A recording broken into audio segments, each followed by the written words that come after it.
Howdy, Geordie Prepper here, and welcome to today's Wednesday Weekly World News, 22nd of November 2017. First couple of articles that we're going to look at, I bookmarked them a while ago. I just haven't actually reported on them yet. But we see, more people who are termed as off-grid, who shun modern medicine, simply, being evicted for their beliefs. So we've got a family here. These parents were basically paraded in public, and like I said, the preppers don't talk to mainstream media, and the same goes if you're doing any sort of off-grid living. Just don't talk to mainstream media, because they'll simply just denigrate you, and they'll just basically shame you. But this family was evicted from the home, simply for the way that they want to live and their beliefs. The children, they were interviewed on some sort of morning program. I don't watch TV, so I don't know what this morning is. But obviously some sort of show where they bring people on and talk to them. And people who are living like this, they just parade in front of the public because they're continuously saying that this way of living is weird. That people that do it, they have something wrong with them. Why would you shun modern medicine, etc. So, I've seen the kids they look really, really happy, and the youngsters are still being breastfed. I think one of them's like 5 or 6 years old now, and the mother is simply just leaving it up to him, to determine, when he wants to stop doing that, which is absolutely fine. But they were evicted, and it's absolutely terrible that they simply, for the way that they want to live, that they're basically put on the street. And, we're seeing this more and more. People just simply having a tough time just trying to live the way that they want to. So really, from a preparedness point of view, just be aware that the way that you want to live now, you're going to find some resistance to it, but push through it. And just make people very, very plainly aware that it's your life and you can live it however the fuck you want. So moving on now to an article which is kind of related to the last one, and that's that the London Mayor is seeking curbs on wood burners. So if you decide to have a wood burner, and if you've got one now, then you could face the possibility that people are going to want to come in and inspect it. And it may even possibly be that they set up one of these clean air areas, and you may be forced to actually remove it, even though there's no such thing as clean areas in England. But we have this terrorist sympathiser, London Mayor Sadiq Khan.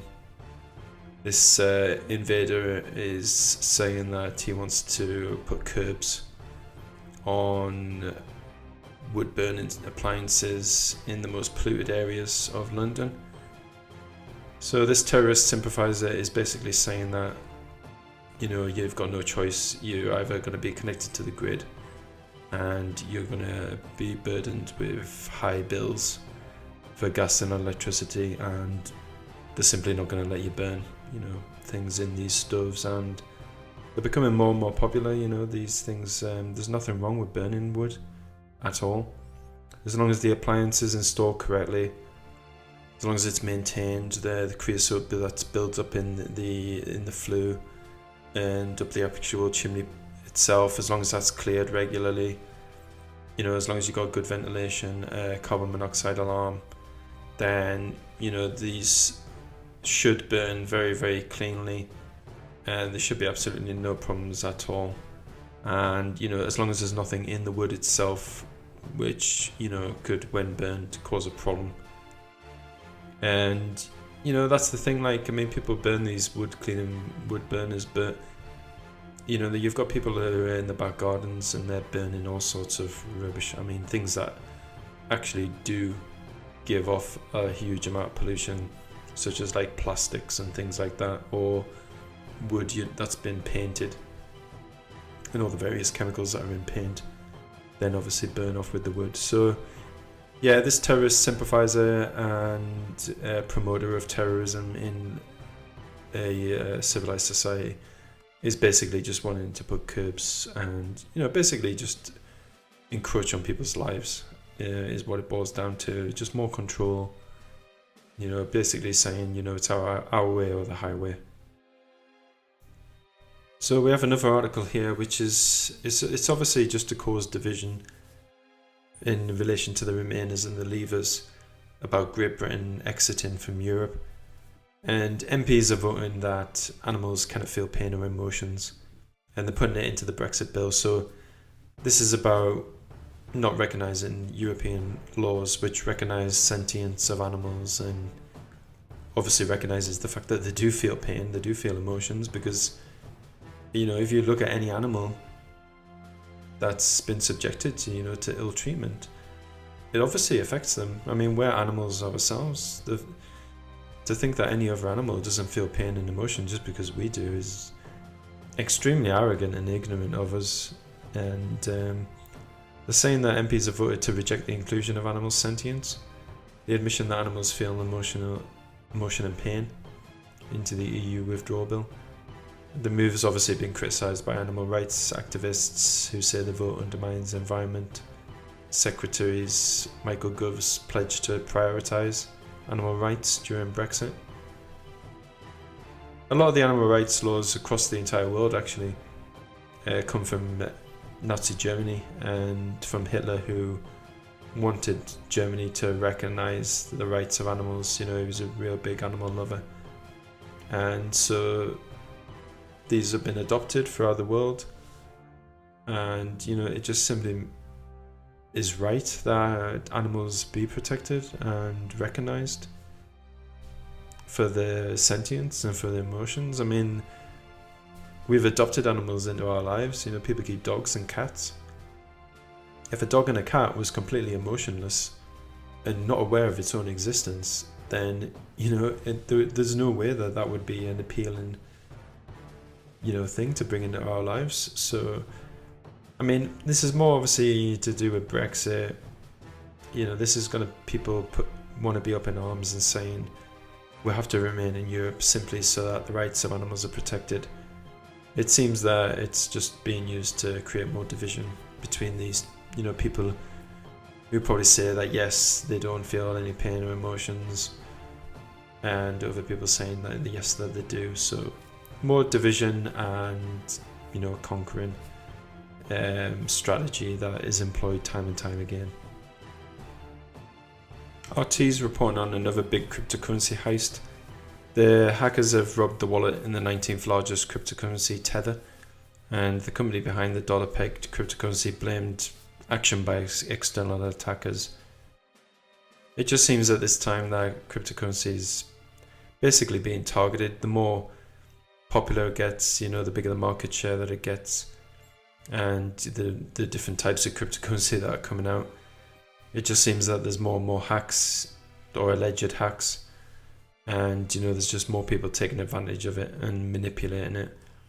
And I think even though this is a very good time to get into cryptocurrencies, the actual need to protect your investments in cryptocurrency is growing daily. And the good old saying, don't keep your eggs all in one basket. So if you're involved in cryptocurrency in whatever way, just make sure that you spread it out against different wallets operated by different companies, that you don't leave yourself exposed by putting all of your currency into one exchange, trading on one exchange or keeping it in one exchange.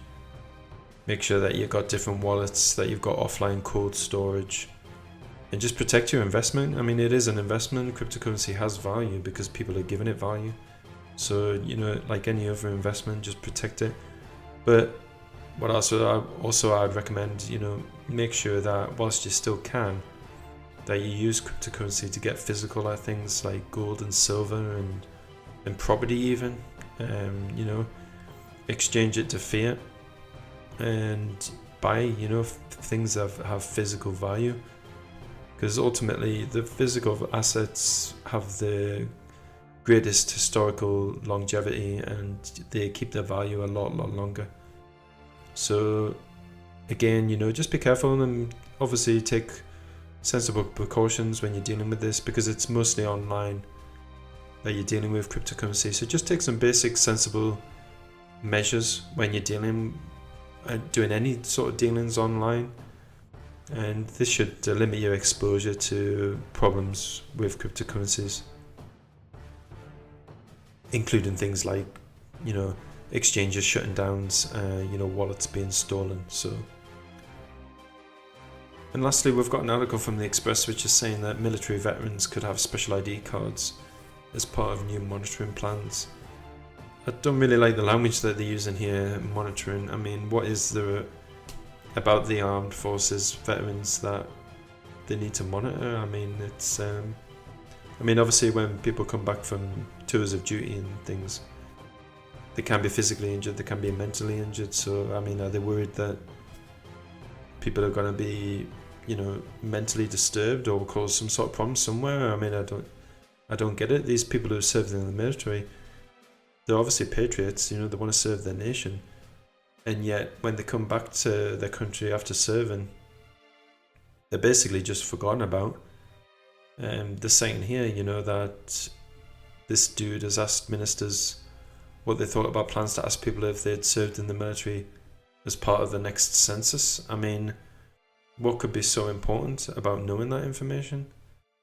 And obviously, there's purpose behind everything that they do, so there will be a reason why they wanted to bring in this. And one thing I could just think of off the top of my head is that obviously there's different areas of society where they introduce things before they introduce it to the wider society. So the only thing I can think of, or one of the things I can think of, is that military personnel or ex-personnel, they're probably more likely to accept an ID card because they obviously would have been carrying ID with them all throughout their tour of duties. So I think most likely it's to do with them accepting it. So could this be part of a new ID card that they're trying to bring out in the future? I mean, who knows? I mean, they did try to bring out the national ID card in Great Britain, but that failed spectacularly. And, rightly it should.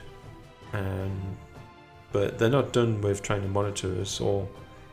They're obviously just using the military veterans as an inroad, as part of a bigger plan.